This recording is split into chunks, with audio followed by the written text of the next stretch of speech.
Assalamualaikum warahmatullahi wabarakatuh. Terima kasih, selamat datang di channel saya Tamrin Fatoni. Pada kesempatan ini saya akan review materi konstruktivisme dalam kajian psikologi pendidikan.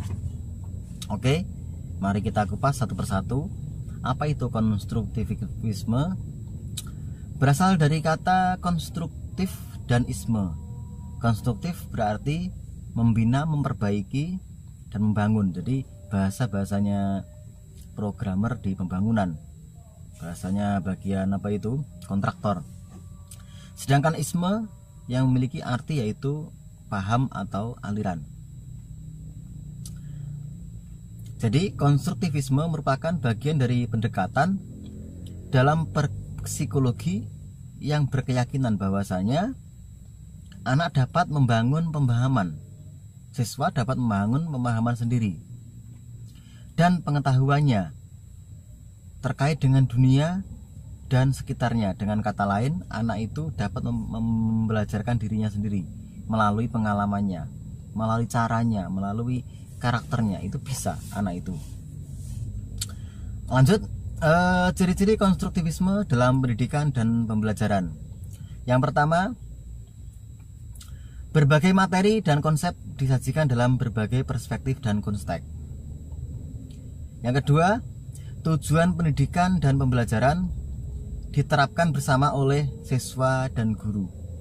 Jadi tujuannya harus seimbang antara siswa dengan guru. Pendidik berperan sebagai pembimbing, jangan hanya sebagai pengajar ya.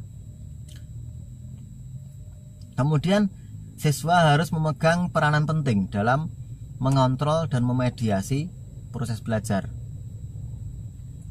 Kemudian situasi belajar, lingkungan belajar harus terkondisikan dengan baik.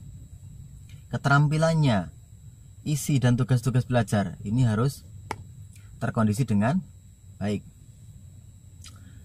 Penekanan hasil belajar tidak hanya pada hasil belajar, tapi pada prosesnya mengkonstruksi. Jadi anak itu tidak dapat nilai, tidak kok nilai 9, tapi prosesnya untuk mendapatkan nilai 9. Pengetahuan dibangun siswa pada masa sebelumnya. Kemudian pemecahan masalah, maksudnya apa sih?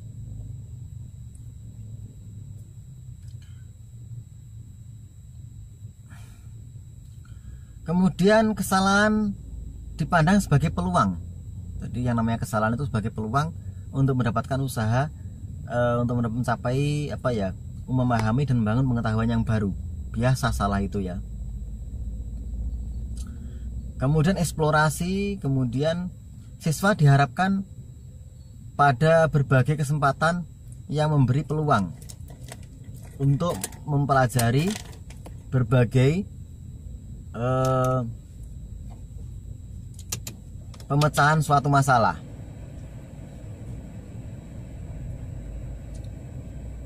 Oke, lanjut. Menerapkan konstruktivisme dalam pembelajaran. Bagaimana caranya? Yang pertama adalah zone of proximal development. Maksudnya yaitu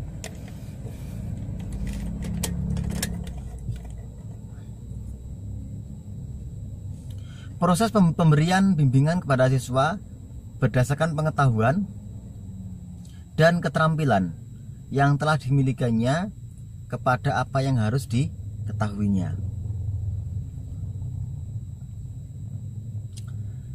Kemudian guru memberikan dukungan kepada siswa dalam usahanya mencapai perkembangan. Selanjutnya, proses pembelajaran melalui pendekatan lingkungan secara nyata. Oke. Itu diantara terkait penerapan konstruktivisme. Lanjut, implikasi teori konstruktivisme. Bagaimana implikasinya? Yang pertama, usaha yang keras pada para siswa sendiri yang akan betul-betul memahami suatu kesuksesan, bukan dari gurunya, siswa itu sendiri. Yang kedua, Siswa harus dapat secara aktif mengasimilasikan, menganalisis, menyimpulkan, dan mengakomodasi pengalaman baru ke dalam kerangka kognitifnya. Gitu ya. Untuk guru harus bisa memahami model-model mental yang digunakan oleh para siswa.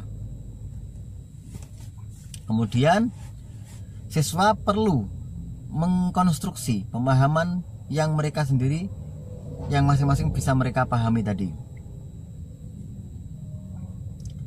Kurikulum dirancang sedemikian rupa sehingga sesuai dengan itu tadi target-targetnya. Latihan memecahkan masalah, ini yang penting juga. Terakhir, peserta didik selalu aktif dan dapat menemukan cara belajar sesuai dengan karakternya, dengan caranya, dengan metodenya. Oke, itu demikian tadi yang dikatakan sebagai konstruktivisme, yaitu anak-anak atau siswa itu membangun cara belajar dengan cara dia sendiri, cara untuk belajarnya. Oke, semoga bermanfaat. Sampai sekian dulu. Ada kurang lebihnya mohon maaf. Akhirul kalam. Wallahul muwaffiq ila aqwamit thoriq. Wassalamualaikum warahmatullahi wabarakatuh.